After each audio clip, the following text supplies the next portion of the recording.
É isso aí, galera. Vamos aqui para a aula sobre República Populista, aqui no nosso curso Meson, sediado na cidade de Nilópolis. E preparamos um slide para vocês, mais um material de texto com atividades. E vocês, durante essa semana, aí vão ter a oportunidade de fazer essas atividades.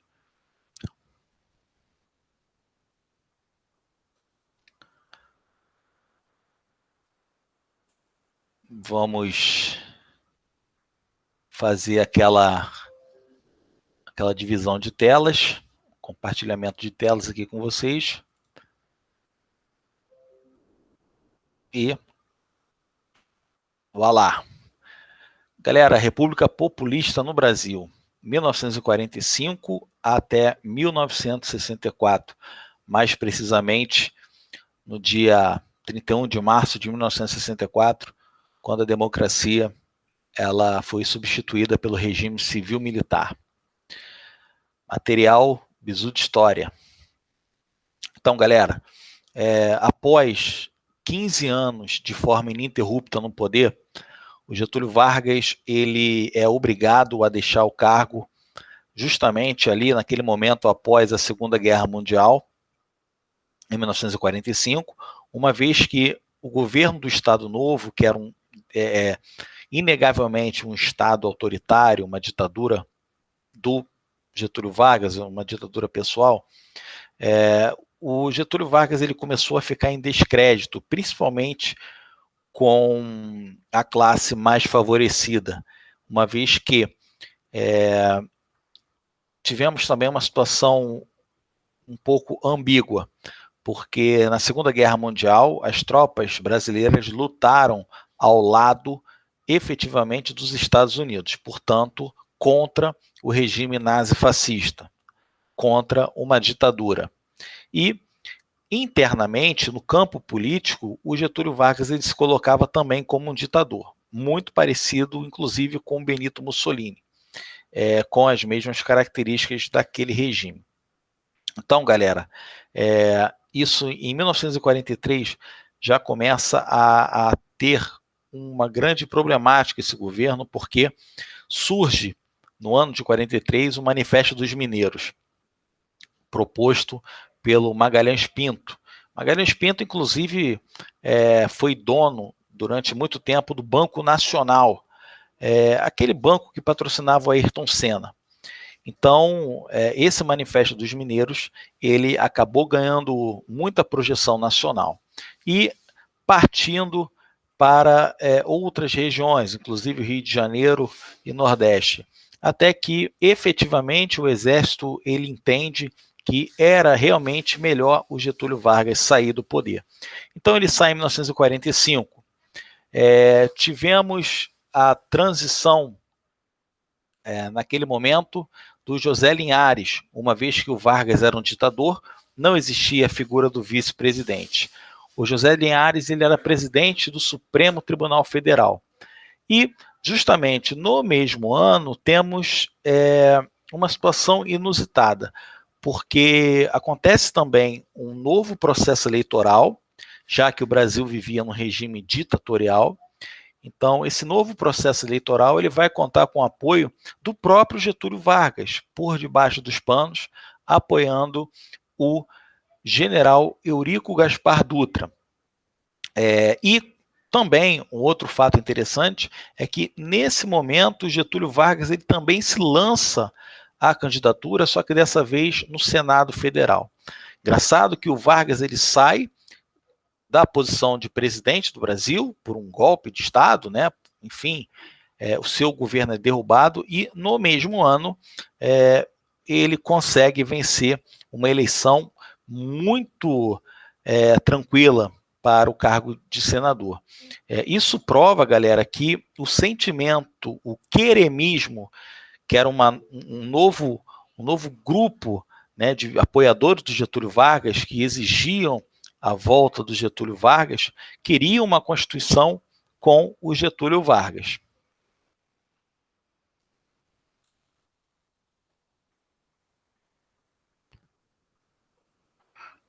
Pessoal, eu só vou pedir uma coisinha para vocês.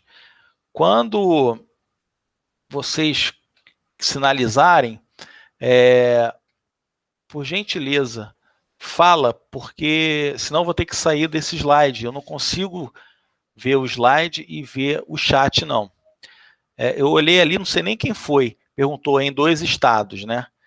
Então, eu acho que eu entendi a pergunta. Esses 2 estados que a pergunta está se referindo é exatamente o período, naquele momento, era possível um candidato concorrer por 2 estados. O Getúlio Vargas, ele ganha as eleições sendo exatamente representado por São Paulo e Rio Grande do Sul. Inclusive, poderia até concorrer por outros estados, como foi o caso. O Vargas, aqui no Rio de Janeiro, também concorreu como deputado federal. E isso a Constituição previa. E, evidentemente, ele vai escolher representar o estado do Rio Grande do Sul, o estado que ele é nascido. Então, galera, em 45 a gente tem um processo eleitoral, eleições presidenciais e a vitória do Eurico Gaspar Dutra, um general que tinha recebido o apoio do Getúlio Vargas, o apoio político do Getúlio Vargas. Mais uma prova do que o Vargas era capaz ainda naquele momento. E, galera, não esqueçam do queremismo. O queremismo é um grupo de apoiadores de Getúlio Vargas. Esses apoiadores querem a continuidade do Getúlio Vargas no poder mediante uma nova Constituição, ok? Então vamos aí para o período do Eurico Gaspar Dutra. Bom, principais fatos do governo Dutra é exatamente o processo de redemocratização. O Brasil vivia um período ditatorial do Getúlio Vargas entre 37 e 45, era um momento onde o governo de Vargas era uma coisa bastante pessoal e era necessário uma redemocratização. E essa redemocratização ela vai ser feita através do principal artifício de uma democracia, que é uma Constituição onde os anseios populares sejam atendidos. Não só os populares, mas toda a população em geral. Então, essa Constituição ela é feita e, no ano de 1946, ela já é colocada em prática. A gente tem uma Constituição promulgada. Uma Constituição que tem como características um certo conservadorismo. Vocês vão entender isso depois. Vamos chegar lá. Uma ideia de federação, né, estados federativos. Isso quer dizer que os estados agora passariam a ter a autonomia administrativa. Vale lembrar que durante o Estado Novo, o Vargas ele liderou o processo de queima das bandeiras. Então, que aconteceu aqui no Rio de Janeiro, em São Januário. Então, a queima das bandeiras simbolizava exatamente isso, o fim do federalismo e o início de uma república forte, centralizada nas mãos do presidente. Então, essa Constituição de 46, ela foi federativa, tivemos o presidencialismo, o mandato do presidente agora passaria para 5 anos, Câmara 4 anos, os deputados 4 anos, isso como funciona hoje. O Senado 8 anos, o cargo de senador 8 anos, alternando 1/3 e 2/3. O que isso significa? Significa, galera, que a cada 4 anos nós temos as eleições. Só que, no caso do Senado, tem eleições que 2 senadores são eleitos por cada estado. E tem eleições que um senador é eleito por cada estado. Nas eleições de 2018, vocês lembram que o Rio de Janeiro ele lançou 2 senadores, o Flávio Bolsonaro e o Harold de Oliveira, perfeito? O voto secreto universal para maiores de 18 anos, mulheres já votavam desde 1934 com a Constituição do Getúlio Vargas, não poderia votar analfabetos e os conscritos. os militares que estavam prestando serviços militares obrigatórios, o famoso SMO, Serviço Militar Obrigatório, que inclusive foi criado pelo próprio Dutra. Como general, ele criou a Lei do Serviço Militar Obrigatório. Então, nós, homens, quando completamos 18 anos, nós somos obrigados a fazer o alistamento militar. Caso a gente sirva ou não, é um detalhe, mas a obrigatoriedade existe. Foi colocado em prática a volta do pluripartidarismo, porém, meus amigos, o PCB, Partido Comunista do Brasil, ele foi posto novamente na ilegalidade. Isso porque, deixa eu explicar para vocês, o Partido Comunista do Brasil, ele é fundado em 22, e durante os anos do Vargas no poder, ele teve um grande crescimento, até ele ser proibido de existir durante o Estado Novo. Antes do Vargas deixar o cargo em 45, eu disse para vocês na aula passada que o Vargas ele começa a fazer libertações democráticas. Uma delas é permitir que o PCB volte a se organizar e que o PCB tenha um candidato a presidente da República próprio. E isso é feito. E, inclusive, uma coisa bem interessante para a gente poder analisar, galera. O PCB ele teve uma votação muito expressiva nas eleições de 46. Tivemos o vencedor, esse camarada aí, o Eurico Gaspar Dutra, inquestionável. Tivemos em segundo lugar o Eduardo Gomes, o mesmo militante da revolta 18 do Forte, aquele que tomou um tiro na virilha e conseguiu sobreviver. Esse Eduardo Gomes, ele era da UDN, da União Democrática Nacional, partido de direita também, partido liberal da época. E em terceiro lugar ficou o PCB, com o Iedo Fiuza. Inclusive com uma votação bem grande. Então, o nosso Dutra, ele resolve colocar novamente o PCB na ilegalidade. Isso volta nessa questão lá em cima do nosso slide, onde está escrito liberal conservadora. Então, era uma Constituição liberal no ponto de vista da economia, mas conservadora no seguinte sentido, na continuidade de deixar o PCB à margem de todo o processo político, ok? Deixa eu ver que está aparecendo alguns barulhos aqui. O pessoal querendo entrar, né?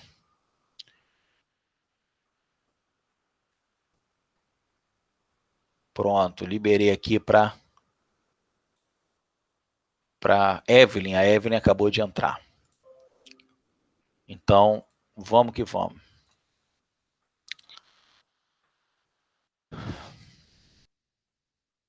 Sim. Então, existia essa questão de pluripartidarismo, porém com um pé atrás. Foi criado também a Comissão Parlamentar de Inquérito, a CPI, que nesses últimos anos a gente vem escutando muito, né? Comissão Parlamentar de Inquérito é uma estrutura dentro da política brasileira que tem como principal viés a investigação sobre qualquer ato de irregularidade. Manteve essa estrutura de propriedade de terra, latifúndios, né? O que isso significa, pessoal? Significa que ainda não houve uma política voltada para a reforma agrária. Então, as estruturas de latifundiários, a estrutura agrária, ela foi mantida com a concentração fundiária ainda muito exagerada no Brasil. E manutenção dos direitos trabalhistas da era Vargas. Portanto, a CLT, que havia sido criada lá no Estado Novo, lá no período varguista, na ditadura de Vargas, ela também foi mantida. Na parte econômica, tivemos aí o início do governo Dutra, é exatamente junto com o início da Guerra Fria. Então a gente tem uma grande bipolaridade, de um lado o capitalismo sendo representado pelos Estados Unidos e de outro lado o socialismo da União Soviética. O Dutra, a gente vê aí na imagem, ele está juntamente com o Roosevelt, presidente dos Estados Unidos, fazendo uma reunião, inclusive alguns acordos foram feitos nesse período envolvendo os dois países. Então a gente tem um contexto de Guerra Fria, uma bipolarização. A doutrina Truman, ela já acontece em 1947, já é o próximo presidente dos Estados Unidos, substituindo Roosevelt. A doutrina Truman, ela tem um principal viés de bloquear o avanço socialista na Europa, através do Plano Marshall, que é o plano de recuperação econômica dos países afetados pela Segunda Guerra Mundial. O Brasil, externamente, ele está alinhado com os Estados Unidos, uma política de alinhamento aos Estados Unidos. Em 1948 foi criada a Organização dos Estados Americanos, que tinha como principal viés fazer crescer ainda mais o sentimento democrático da América do Sul. E essa organização, ela foi criada em 48, como está aí no slide, e ela aconteceu em Bogotá, capital da Colômbia, no ano de 48. O Brasil de Dutra rompe com a União Soviética, rompimento unilateral. O PSB, como eu disse no outro slide, ele está na ilegalidade e os políticos, deputados eleitos pelo PCB são cassados. Portanto, como eu disse, é uma Constituição liberal, mas também conservadora. Busca para retornar ao liberalismo. O liberalismo econômico, meus amigos, é uma tônica do governo norte-americano. Então, o intuito é fazer essa aproximação com o Brasil e garantir por parte do Brasil esse grande mercado consumidor. Então, por isso, esse alinhamento com os Estados Unidos, vários empréstimos são tomados e por aí vai. Inclusive com a missão ABINC, exatamente um político norte-americano que elabora esse acordo com o governo de Dutra e esse acordo ele visa especificamente o desenvolvimento econômico, o auxílio para o desenvolvimento econômico, transformar a América do Sul numa potência capaz de bloquear a entrada do sentimento socialista aqui na América, ok? Então, é isso. Galera, rapidamente, quem tiver pedindo para entrar, eu não estou vendo aqui no slide, não dá para ver, eu só estou escutando um barulho. Abre o microfone e fala para eu poder sair aqui e liberar a entrada do aluno. Porque também, se eu ficar saindo toda hora, a gente perde o fio da meada. Então, olha só, na outra parte a gente tem Tratado de Assistência Mútua, Brasil e Estados Unidos, 1947. Opa! Alguém está com o microfone aberto aí.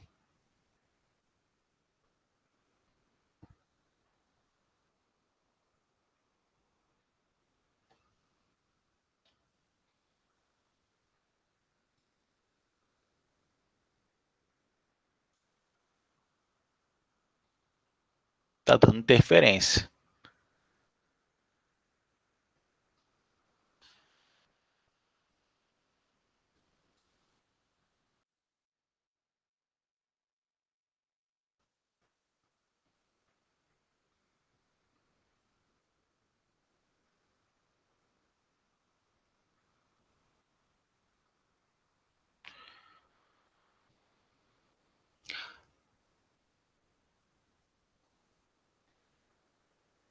Estranho. Mistério. Sim, então nós estávamos falando do Tratado de Assistência Mútua.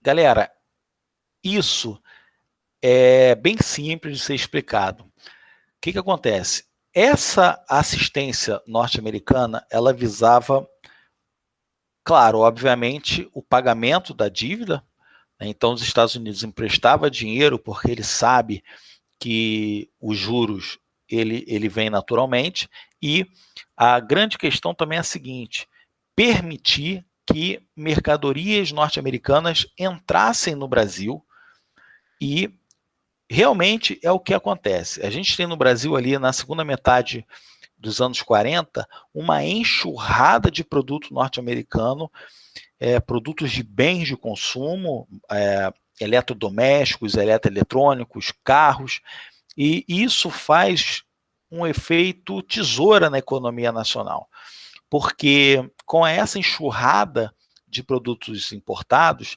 naturalmente a gente tem perda gradual do poder da indústria brasileira. Então as pessoas vão dar prioridade à compra de produtos importados e não para produtos nacionais.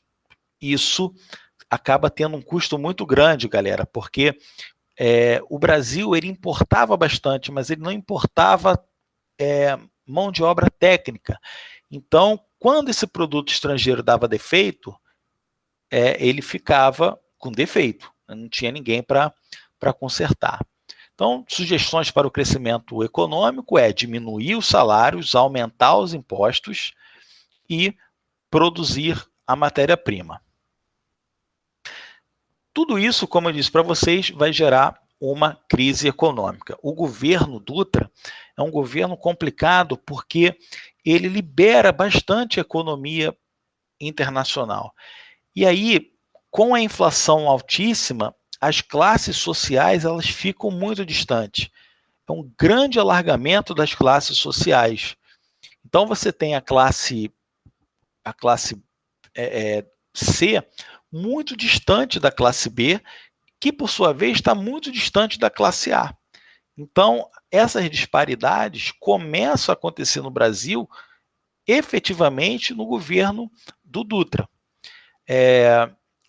Crise econômica, vamos lá, importação de industrializados, exportação da matéria-prima, as reservas, em 1945, as reservas cambiais do Brasil.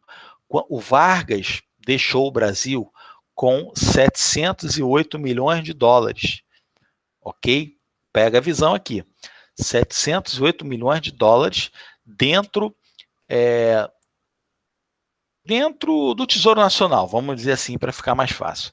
E apenas 2 anos depois, o que era de 708 milhões caiu para 92 milhões de reservas. Então, o Brasil ele não tinha como manter os preços dos produtos durante muito tempo devido à grande inflação, ao pagamento dos impostos e uma série de tributos que tem que ser feitos, ok? São dados que não cairá na nossa prova, evidentemente, mas é só para a gente entender como estava a economia do Brasil naquele momento. Em 5 anos de governo, os impostos dobraram e o salário mínimo não aumentou. Então, mais uma vez, fica notório que a situação das classes menos favorecidas e a disparidade entre as classes sociais. Essa informação ela é muito importante para o pessoal da ESA, que é o que acontece em relação ao plano de governo específico. Tudo isso que a gente estava falando é pautado em um plano de governo. E vai um bizu para vocês aí. Sempre que a gente falar de plano de governo, é importante a gente ter uma atenção, se possível, até mesmo decorar. Então, a gente tem o plano SALT, que é um plano onde o Dutra leva em consideração a saúde, a alimentação, o transporte e a energia. Ou seja, o plano SALT é uma abreviação da saúde, da alimentação, do transporte e da energia. Faltou uma coisa básica para esse plano dar certo, que é a educação. Como eu disse para vocês a respeito das importações, quando você não tem uma mão de obra técnica qualificada, porque não existia naquela época FATEC, Cefet, não existiam essas instituições de educação técnica. Então você tinha uma enxurrada de produtos importados, só que você não tinha uma mão de obra, você não tinha como pagar para essa mão de obra fazer os reparos, e, enfim, uma série de coisas. O Plano SALT ele foi um grande fiasco, ele foi muito complicado desde a sua origem, portanto, ele não solucionou nada. Outra coisa que os alunos sempre questionam: Bruno, por que planos econômicos? Porque o maior problema do Brasil nesses períodos aí, nesses momentos, é o controle da inflação. Então, os planos econômicos, eles foram criados para resolver o que a inflação vem para prejudicar. Então, desde o encilhamento, desde o início da República, a gente tem inflações sempre elevadas. Mudando o plano econômico ou não, as inflações são sempre elevadas. Lembrando que na época do Império, a nossa inflação era em torno de 10%. Depois, já no encilhamento, essa inflação passou a 100%. Então, quer dizer, coisas completamente absurdas. E todos os planos econômicos que vieram depois também não conseguiram resolver, somente o Plano Real. A inauguração da CSN vai ser em 46, e uma outra coisa importante que foi criada no governo Dutra é a estrada Rio-São Paulo, que hoje nós conhecemos como rodovia Presidente Dutra, ligando as duas maiores capitais do Brasil, Rio e São Paulo. Mais criações: campanha para alfabetização de adultos, programas específicos, o que hoje a gente chama de EJA, né? Uma coisa mais complexa, e fechamentos de cassinos e proibição do jogo do bicho.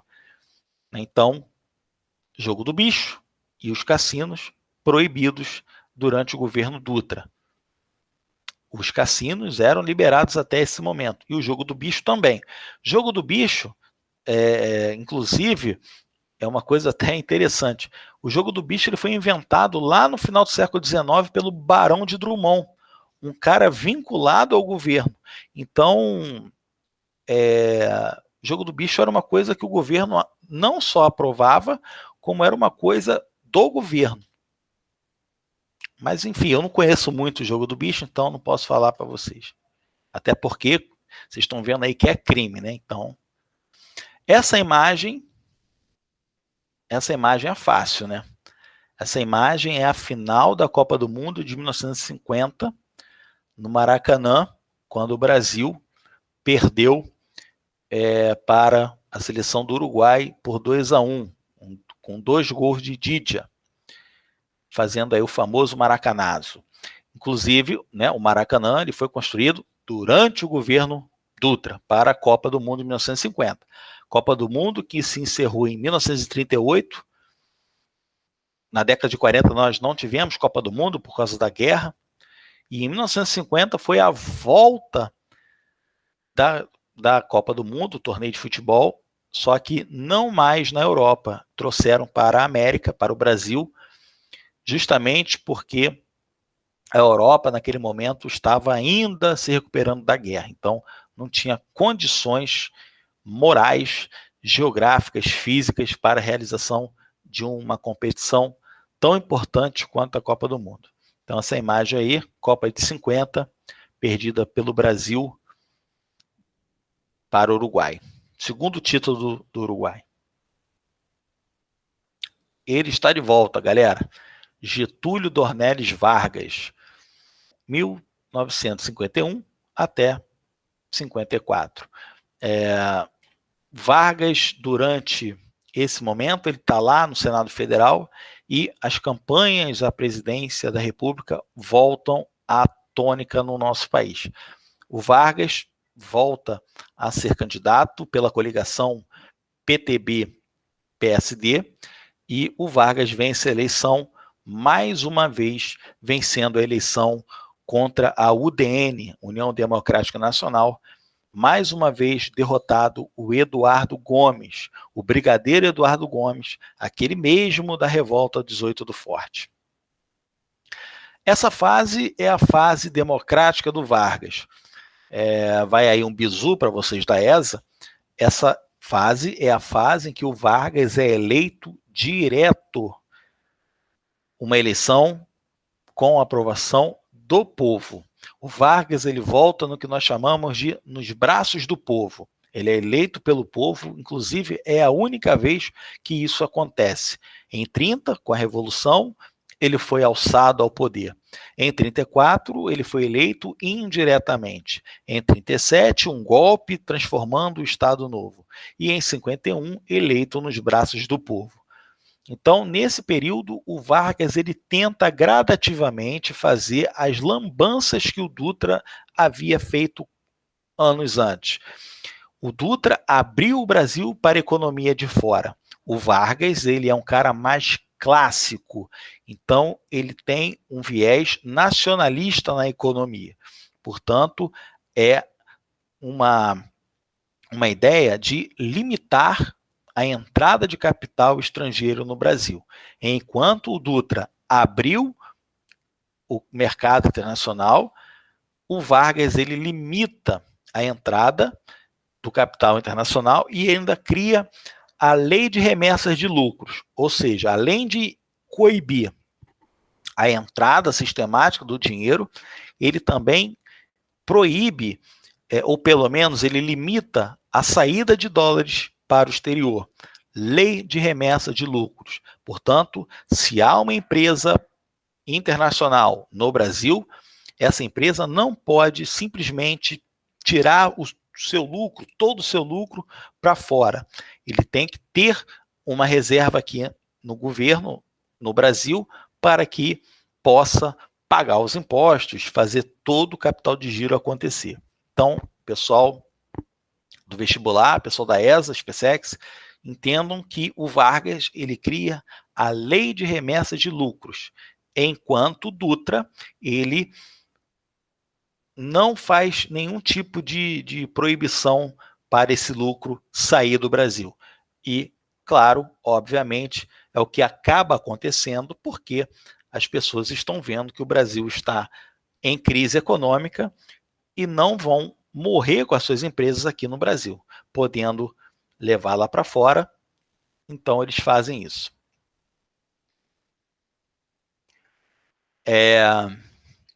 Então, a gente tem intervencionismo e nacionalismo versus, olha aí o X, o capital estrangeiro e a política externa. Perfeito?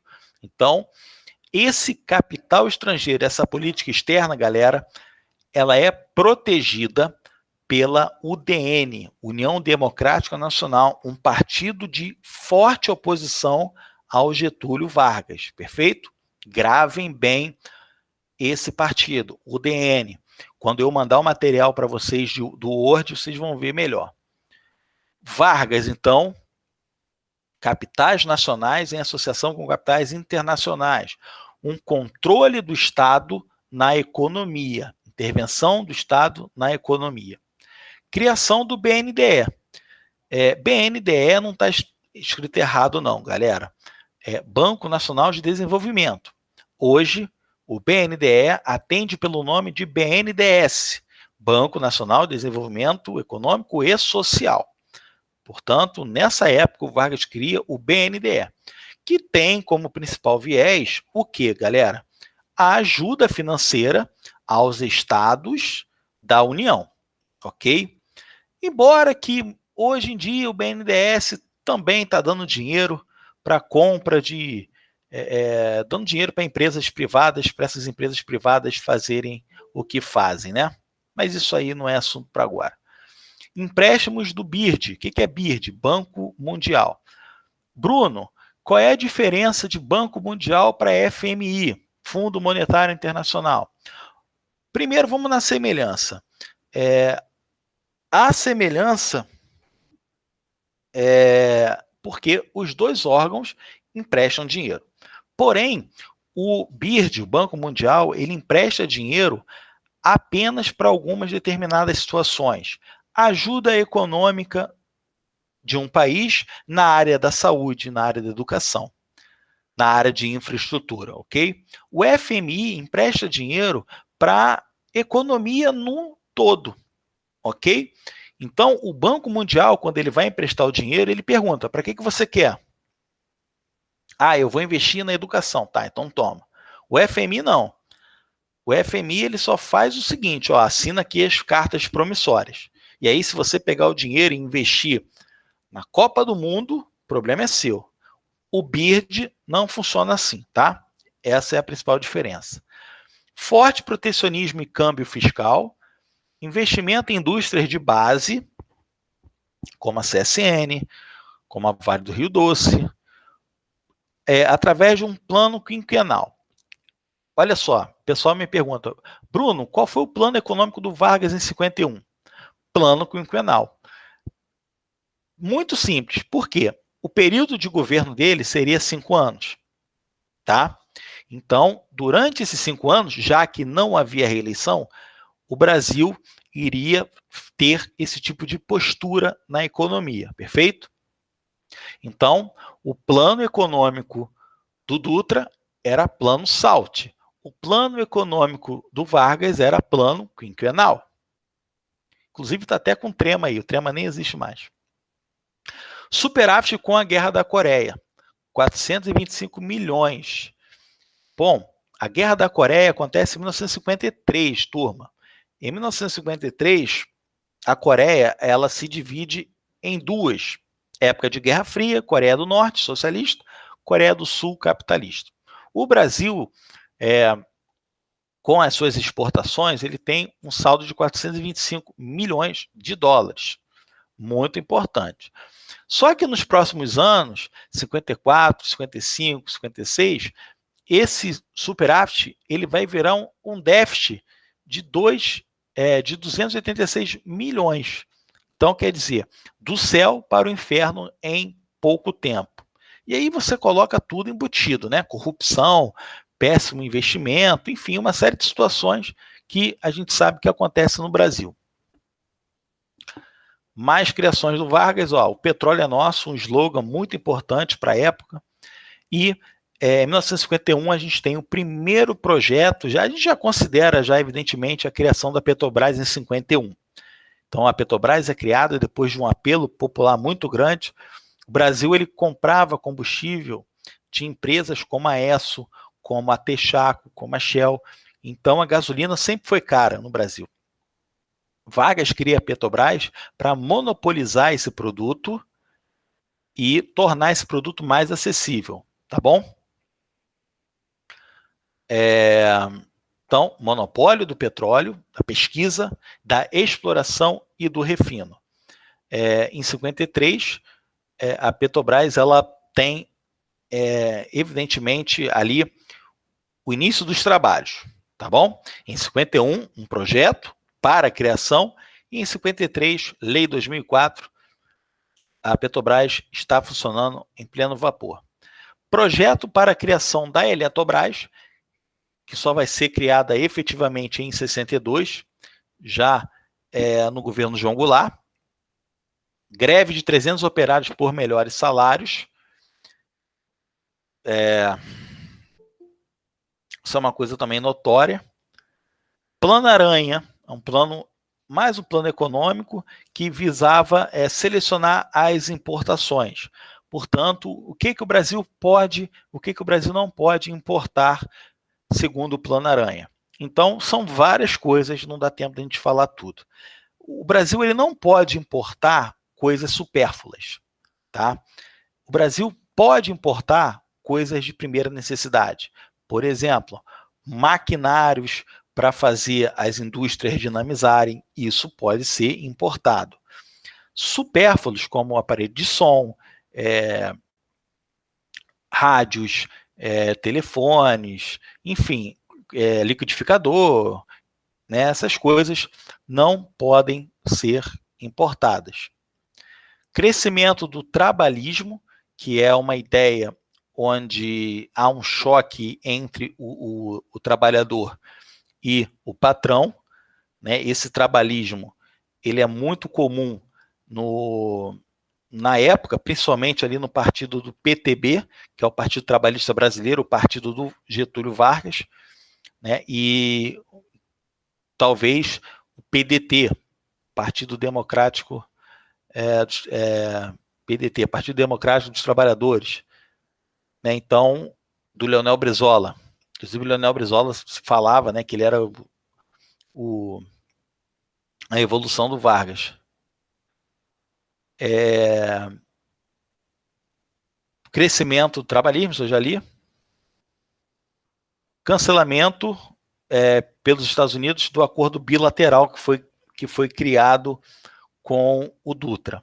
Esse acordo, esse final do acordo, ele foi extinto, evidentemente, por conta da limitação de importações imposta pelo Getúlio Vargas e também pela Lei de Remessas de Lucros, ok? Em 54, para compensar a greve em março de 53, o então ministro do Trabalho do governo do Vargas, o João Goulart, ele aumenta o salário mínimo em 100%. Obviamente que isso vai gerar uma grande oposição, principalmente da UDN. A UDN que defende o capital internacional, que defende as grandes corporações, eles não vão aceitar que esse trabalhador ganhe os 100% de aumento. É claro que eles não vão aceitar porque eles são ruins, eles querem que o trabalhador se ferre. Eles até querem que os trabalhadores se ferrem, porém, a ideia é que se aumentar 100% de salário, como é que o patrão vai conseguir pagar esse aumento de um mês para o outro? Então, a grande crítica é essa, moral da história. Essa UDN vai começar a dizer que o governo Vargas é um governo de corrupto, um governo de ladrões. O Vargas já começa a ficar um pouquinho sem saída, vai demitir o João Goulart, que é o ministro do Trabalho.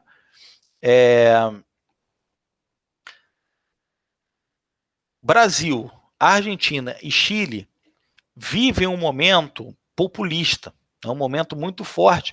E esse momento muito forte de pessoas muito próximas aos governantes vai causar um temor aos Estados Unidos.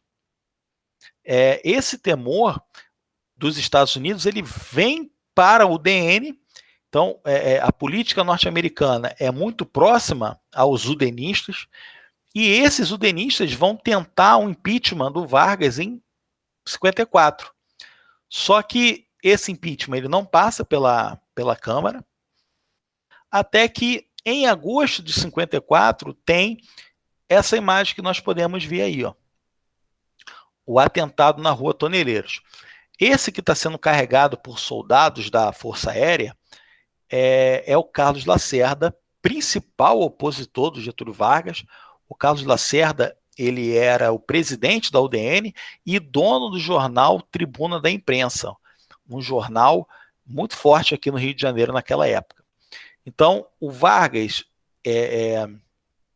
ele se vê numa sinuca de bico, e esse cara, o Lacerda, ele acaba sofrendo um atentado que era para matá-lo, evidentemente, porém, os tiros acabam matando o major da Força Aérea, o segurança pessoal do Carlos Lacerda, que era o Rubens Vaz. Rubens Vaz morreu, Lacerda foi levado para o hospital, e ao sair do hospital ele já começava a gritar, ó, quem mandou me matar e matou o major, meu amigo, foi o Vargas. É um governo de corruptos, é um governo de salafrários, e por aí vai. A Polícia da Aeronáutica fez uma investigação, o Lacerda ele não permitiu que a Polícia Civil fizesse o inquérito. Esse inquérito foi levado até a Polícia da Aeronáutica, e a Polícia da Aeronáutica conseguiu chegar ao mandante do crime, que é o cidadão ali, ó, chamado de Gregório Fortunato, que era o chefe de segurança do Getúlio Vargas. Ele foi preso e tudo mais, e o Vargas, a partir desse momento, ele ficou numa situação muito complicada. Ele passa a sofrer uma pressão por pessoas importantes na sociedade, empresários, intelectuais, até que no jantar no dia 24/8, ele na sua mesa, reunido com o seu Estado-Maior, ele diz que a seguinte frase: do catete só sairei morto. Então, todo mundo fica assustado. O Vargas ele tinha todo mundo sabe que o Vargas ele tinha um viés para o poder, né, para exercer o poder, e ele fala que só sairá do catete morto. E exatamente no dia 24 de 8 de 1954, ele é encontrado morto. Na verdade, na manhã do dia 25, ele é encontrado morto no seu quarto. Isso aí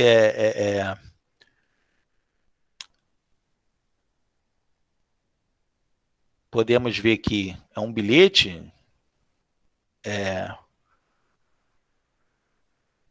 um laudo, né? Aí o pijama dele,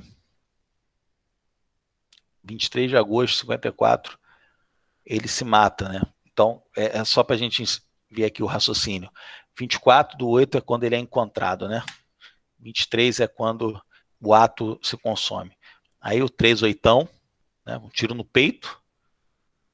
E aí a teoria da conspiração fala várias e várias situações, né? Diz que o Vargas foi morto, que ele não se matou e tal. Enfim, a teoria da conspiração que a gente não tem competência para falar. Imagens da época, pessoal em prantos. Getúlio Vargas suicidou-se, então,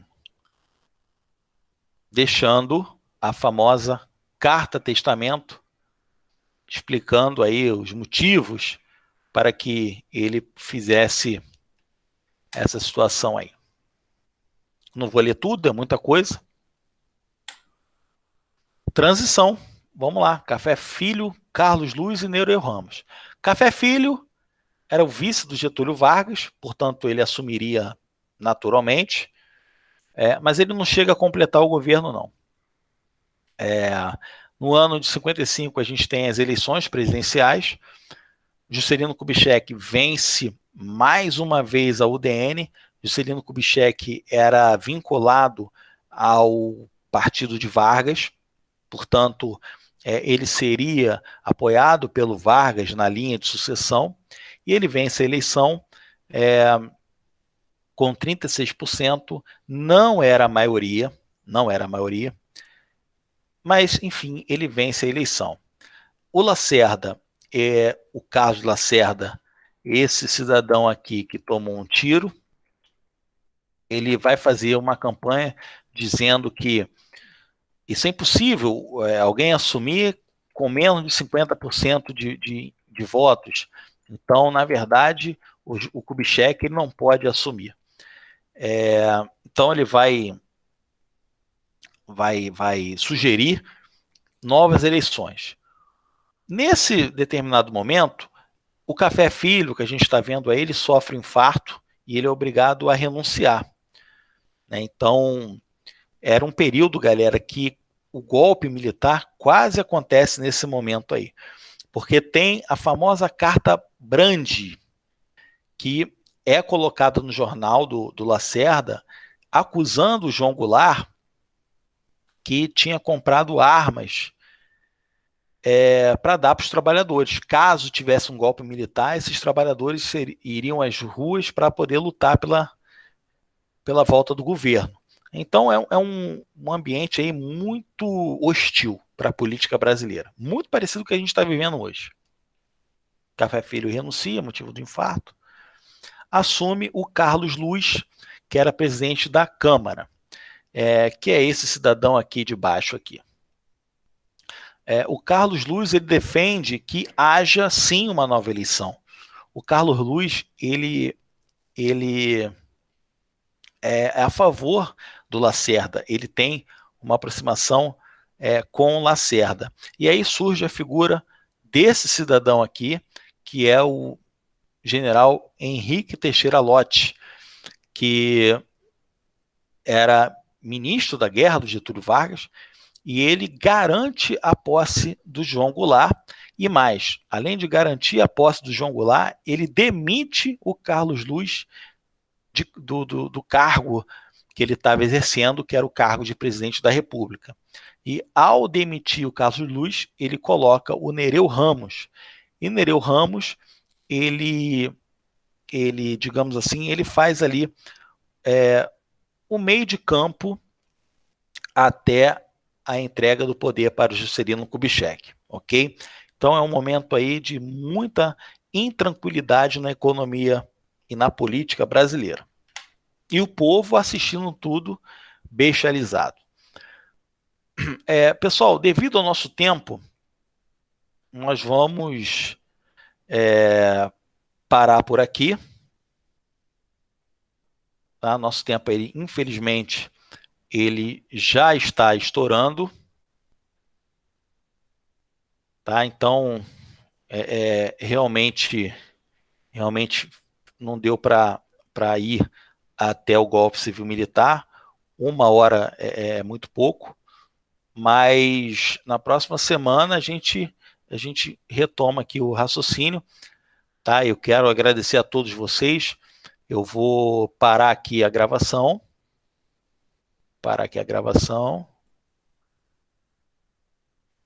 Só um detalhezinho, isso aí vai ficar logo liberado para vocês poderem assistir quando e onde quiser.